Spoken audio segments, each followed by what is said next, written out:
Bonjour à tous, j'espère que vous allez bien. Alors aujourd'hui je suis hyper contente de vous retrouver puisque je vais vous parler de mes favoris du mois de janvier.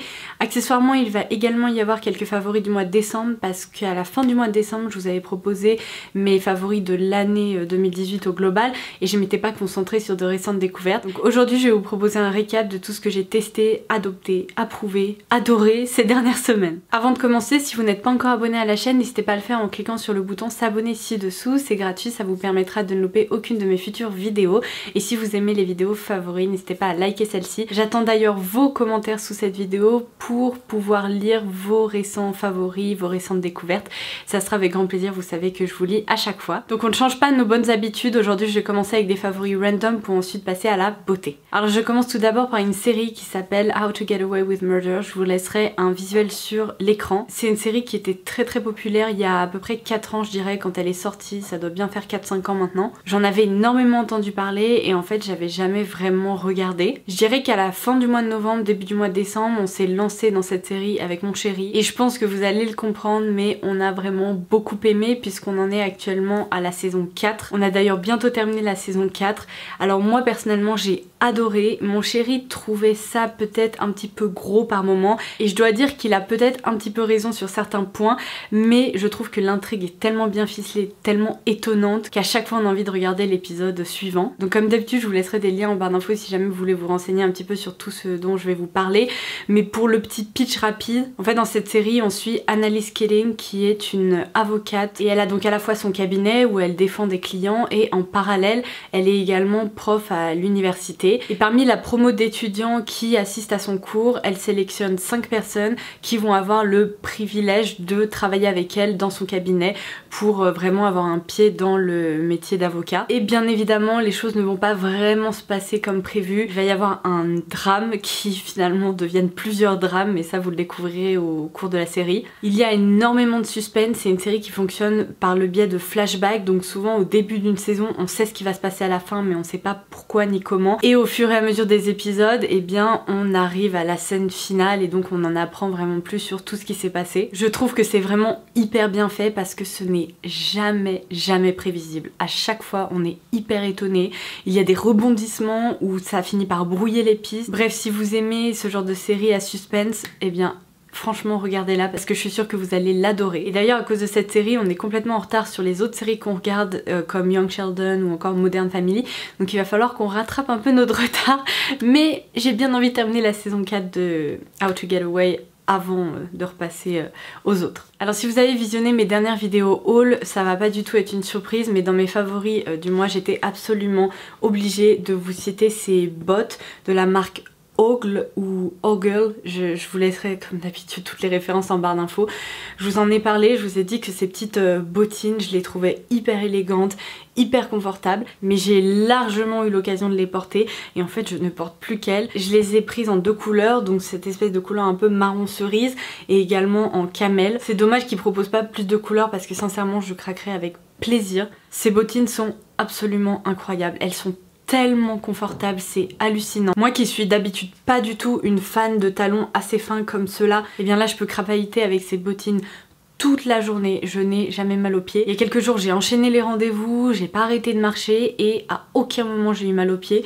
Je suis rentrée le soir et j'avais même pas ce besoin, cette envie vraiment pressante de retirer mes chaussures pour vous dire à quel point elles sont confortables. Je pense sincèrement que ce sont des bottines qui vont m'accompagner des années. Je n'ai qu'une chose à dire, si vous aimez ce genre de chaussures, et bien je vous les recommande 1000 fois. C'est franchement un des plus gros coups de cœur mode de ces dernières semaines. Et alors en parlant de coups de cœur mode, je porte actuellement un pull Cézanne. Vous savez que pour Noël on m'a offert 2 pulls Cézanne et pareil je n'ai pas arrêté de les porter, mais plus le temps passe et plus j'aime cette marque, mais d'amour. Si vous ne connaissez pas encore la marque Cézanne, je vous laisserai le lien bien évidemment en barre d'infos, mais ils viennent de sortir un nouveau lookbook et je vous laisserai des visuels à l'écran, mais il y a certaines pièces qui sont sublimes. J'ai repéré une marinière blanche et rouge avec un dos travaillé qui est incroyable et franchement leurs pulls sont confortables, sublimes. Je ne comprends pas pourquoi j'ai pas craqué plus tôt parce qu'il y a aussi de superbes détails comme j'avais pu vous le montrer avec des petits boutons, de la petite dentelle, enfin c'est toujours hyper raffiné, hyper féminin et pour ma part je ne suis absolument pas déçue.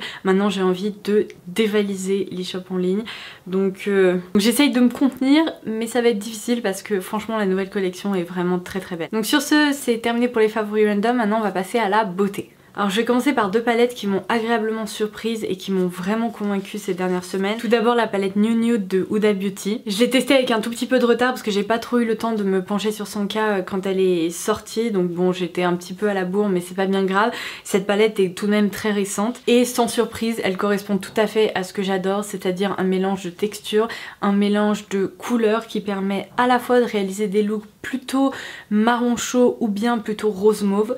On a des fards lumineux qui sont incroyables et des fards à effet qui sont sublimes. Sur les yeux aujourd'hui on dirait que j'ai un effet un peu rose gold parce que j'ai utilisé ce fard-ci qui est le fard Charmed. Je vais vous montrer mais il suffit de faire comme ça et regardez-moi ce fard incroyable. Non mais il est sublime et franchement lorsqu'on l'applique sur la paupière il est encore plus beau parce qu'il y a ces reflets hyper lumineux métalliques qui apparaissent.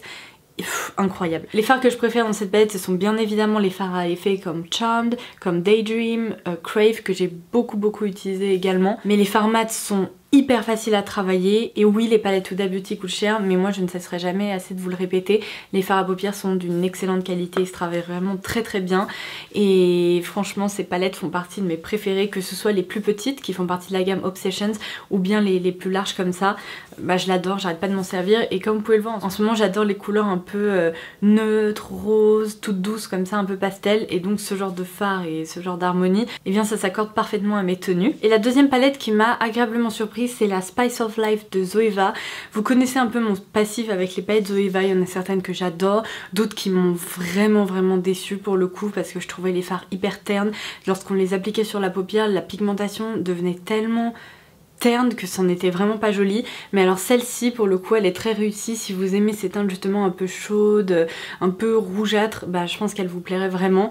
En plus il y a un fard lumineux ici qui s'appelle Unlike Any Other qui est vraiment très beau et ce fard là qui est un fard duochrome qui s'appelle Balance the Contrast, il est également très joli. C'est une base un peu marronnée, orangée, rouge. Franchement il est sublime. Et puis allez, un dernier pour la route, un rose gold qui s'appelle Favorite Discovery qui est d'ailleurs assez proche du fard Huda Beauty bien qu'un peu moins lumineux. Je l'ai placé juste ici et là il y avait le fard Huda Beauty. Ce sont des tonalités assez chaudes mais qui sortent un petit peu de l'ordinaire, qui ont un petit truc en plus. Ça permet vraiment aussi d'associer des fards très lumineux par-dessus des fards qui parfois peuvent un peu plomber le regard, donc j'adore et ces deux palettes je m'en suis beaucoup servi. Alors ensuite j'ai deux produits de la K-Beauty, en plus je sais que vous aimez ça donc je suis contente de pouvoir vous les présenter. Tout d'abord j'ai un démaquillant qui est le Curl Fix de la marque Etude House. J'en ai acheté plusieurs flacons comme ça parce que je l'adore. C'est un démaquillant qui fait 80 ml mais c'est un biphasé qui démaquille hyper bien tout ce qui est matière un peu waterproof, mascara etc. Donc je m'en sers principalement pour les yeux mais parfois aussi pour le teint lorsque j'ai un fond de teint qui tient plutôt bien on va dire. C'est une texture vraiment un peu plus grasse que de l'eau micellaire mais pas aussi grasse que de l'huile. Donc pour moi c'est le parfait compromis entre un démaquillant qui a un peu de mal à retirer les textures trop waterproof et au contraire les textures vraiment trop huileuses qui peuvent faire un filtre au niveau de l'œil, vous savez un filtre un peu flou, ou qui peuvent laisser un résidu vraiment trop désagréable sur la peau. Il est tellement efficace. Les soirs où j'ai la flemme, où je veux me démaquiller vraiment en quelques minutes, il suffit que j'en mette sur des cotons. Je laisse les cotons vraiment posés sur mes yeux et après il suffit vraiment de retirer délicatement tout ça. C'est vraiment un des démaquillants les plus efficaces que j'ai pu tester. Vraiment je l'adore et je vous le recommande 1000 fois. Et alors ensuite, produit assez étonnant qui se retrouve dans mes favoris du mois, c'est un crayon à sourcils de la marque Innisfree. Donc la référence exacte c'est le Auto Eyebrow Pencil.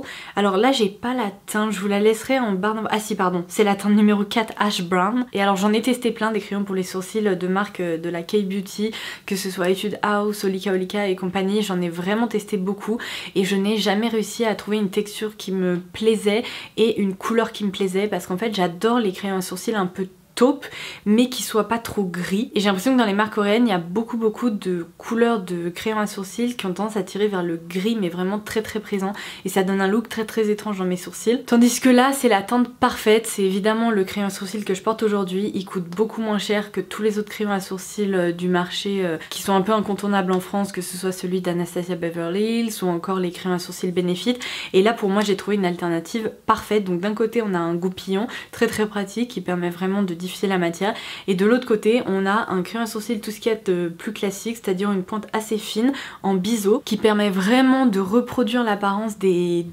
poils des sourcils. C'est ce que j'adore faire ici au niveau du coin interne, on va dire, du sourcil. La matière est ni trop grasse ni trop sèche, c'est vraiment l'équilibre parfait entre les deux. Et ce crayon est tellement facile d'utilisation, franchement je suis bluffée, je l'adore. Et si vous recherchez un produit comme ça coréen à tester, et ben celui-ci il est excellent. Alors puisque j'étais dans la zone des yeux avec les palettes, les crayons à sourcils etc, je voulais vous parler des fards Sequins de Marc Jacobs parce que je vous avais rédigé un article sur le blog et ces fards je les j'adore. Vous avez dû remarquer dans mes favoris de l'année que je vous ai parlé de fards à paupières comme ça très lumineux. Ce sont des fards dont je me sers vraiment au quotidien et c'est ce que je recherche en fait pour le maquillage de mes yeux. Je trouve que ça ouvre le regard, ça apporte un côté tridimensionnel vraiment sublime. Et les fards Sequins, eh bien je les trouve très réussis. Alors j'ai plusieurs teintes préférées, la teinte Glim Girl je l'adore, il y a la teinte Topaz aussi que je trouve sublime. Malheureusement ces teintes là sont out of stock ou alors vous pourrez peut-être les retrouver en boutique mais ils sont pas mal épuisé en tout cas sur internet. Mais en ce moment sur les shops de Sephora, comme vous le savez, il y a des promos et il y a 2 teintes dans cette gamme qui sont soldées, donc foncez franchement si vous intéresse. Et c'est notamment le cas de la teinte Glam Noir qui se présente comme ceci. Et alors cette teinte pour faire des smokies, mamma mia, elle est sublime. Je vais vous montrer en direct live ce que ça donne, mais ce sont des fards qui sont tellement beaux. Donc là c'est un noir parsemé de micro paillettes argentées. Hop, je vais essayer de bien l'étaler pour que vous puissiez voir. Et voilà, vous voyez cet effet un peu métallique, très lumineux. Non mais il est incroyable.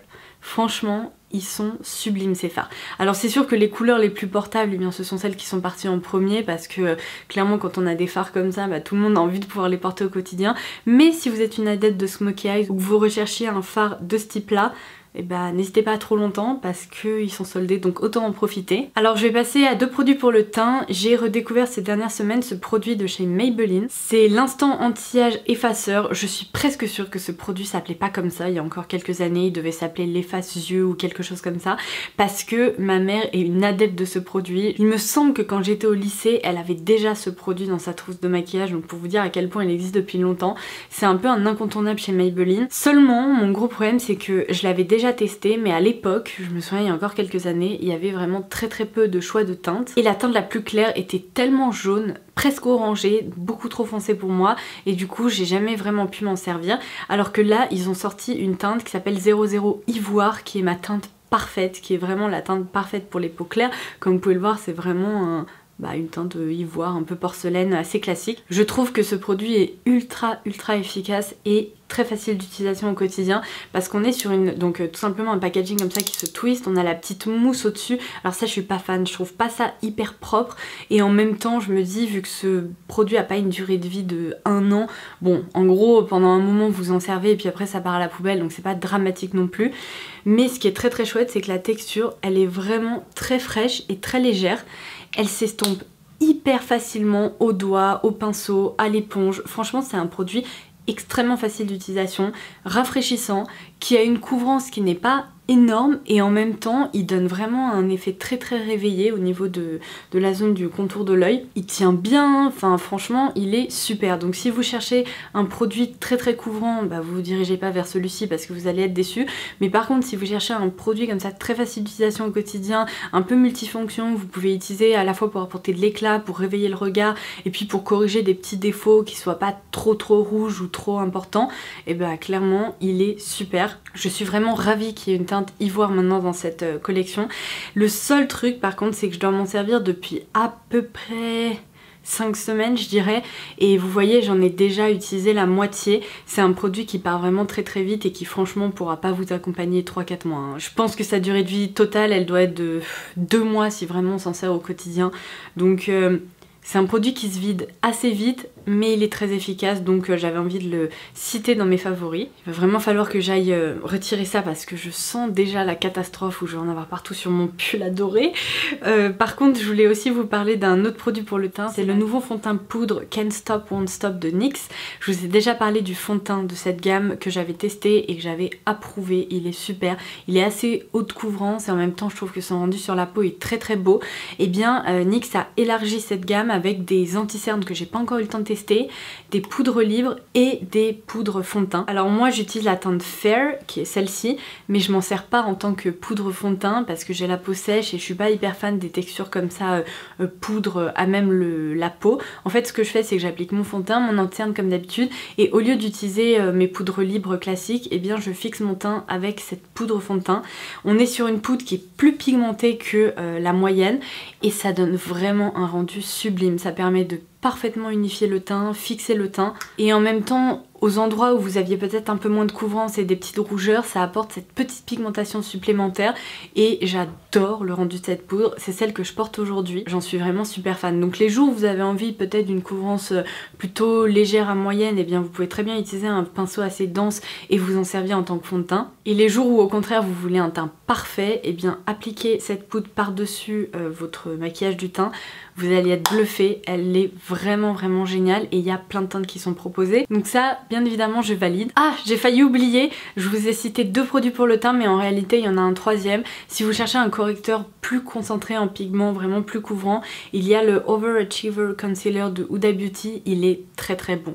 Franchement, je savais pas trop quoi en penser parce que le fond de teint en lui-même, je l'ai jamais testé, mais j'ai eu des échos comme quoi il était quand même assez épais, hyper visible et un peu artificiel sur la peau. Mais alors cet anti-cerne, il est vraiment super. Moi je m'en sers soit de façon localisée, encore une fois sur des petites rougeurs, des petites imperfections, ou bien sous les yeux, et je le trouve génial. Il est pigmenté, en même temps il réveille le regard, il y a énormément de teintes qui sont proposées. Le petit embout là est très pratique pour déposer directement la matière ou bien pour prélever un peu de matière au pinceau. Et ça par contre c'est un anti-cerne qui va vous accompagner un long moment, bien plus que l'autre de Maybelline que je vous ai présenté, parce que j'ai l'impression qu'une micro noisette suffit à chaque fois, tandis que l'autre on a quand même tendance à en appliquer en couche un tout petit peu plus épaisse, sachant qu'il est moins pigmenté.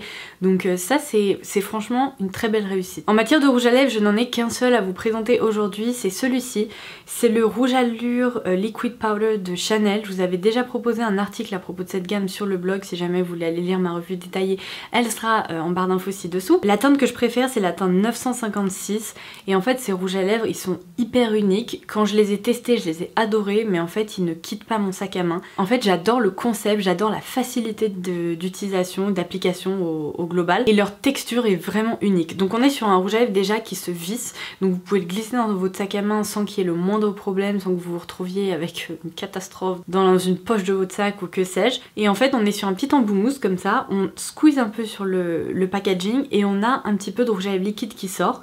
C'est une texture qui est très pigmentée comme vous pouvez le voir, et en même temps qui est un peu beaucoup siliconée, donc ce qui fait que ça a tendance à lisser les lèvres, à vraiment recouvrir les lèvres de façon toute veloutée, toute douce, et après ça se pose et ça tient tellement bien. Ça a même tendance à teinter les lèvres parce que après le repas je vois que la couche un peu principale de produit elle a disparu, mais en dessous il reste ce voile coloré qui vraiment ne s'estompe pas. Et ce que j'aime vraiment c'est que vous voyez on peut porter un rouge comme celui-ci hyper intense, mais lorsqu'on l'applique sur les lèvres il est presque imperceptible tant la texture est légère, veloutée, vraiment toute douce.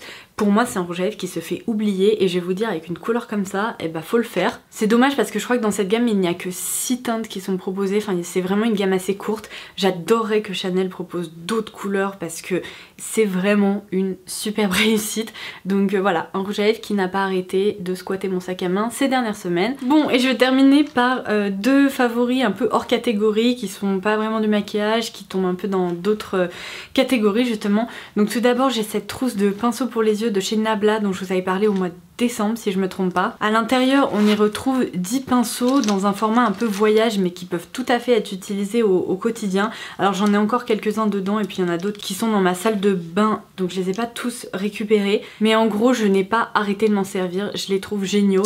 Je vous l'ai déjà dit mais je le redis, pour moi ce kit contient tous les essentiels pour vraiment peut-être débuter en maquillage ou bien pour renforcer votre collection de pinceaux, parce que il y a tous les essentiels pour le maquillage des yeux. Vous avez des pinceaux fluffy comme ça pour estomper, vous avez des pinceaux plus précis, vous avez des petits pinceaux qui vous permettent d'appliquer du fard à paupières sur la paupière mobile, un pinceau biseauté assez multifonction, un petit pinceau boule comme ça pour tracer des coins extérieurs, enfin bref, il y a absolument tout ce qu'il faut dans ce kit. Je l'adore, il est assez accessible et la qualité Nabla est vraiment là, j'adore, voilà, c'est tout ce que j'ai à vous dire. Et je termine cette vidéo avec un gel douche de la marque Lush qui est probablement un de mes produits favoris chez Lush, si ce n'est mon gel douche favori chez Lush. C'est le gel douche qui s'appelle The Olive Branch, qui s'appelait avant Rameau d'Olivier ou quelque chose comme ça. Je crois que maintenant tous les noms Lush sont en anglais pour plus de facilité lorsque vous voyagez et compagnie, pour que vous soyez pas à chercher des produits avec des noms complètement différents.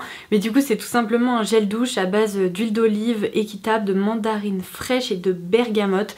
C'est un gel douche qui est hyper réconfortant, qui sent vraiment le propre. C'est un gel douche un peu méditerranéen. Franchement, ce gel douche est incroyable. C'est pas le premier flacon que j'ai presque terminé parce que là, il m'en reste pas tant que ça. Et à chaque fois, je prends vraiment beaucoup de plaisir à m'en servir, d'autant plus que j'ai la peau du corps qui, comme c'est la peau du visage, qui est extrêmement sensible. Elle est très réactive et souvent rien que le calcaire en fait présent dans l'eau, ça me crée des plaques un peu rouges au niveau des bras et tout. C'est vraiment pas très chouette. Et à chaque fois que je me sers de ce gel douche, je n'ai aucun problème. C'est-à-dire que j'ai l'impression qu'il recouvre ma peau comme d'un petit film protecteur. Il est confortable, il est agréable. Bref, je ne peux que vous le recommander. C'est vraiment un très chouette produit. Donc sur ce, je vais vous laisser et je vous propose qu'on se retrouve très prochainement pour une nouvelle vidéo. Et en attendant ça, je vous embrasse très fort et je vous dis à très vite. Bye bye!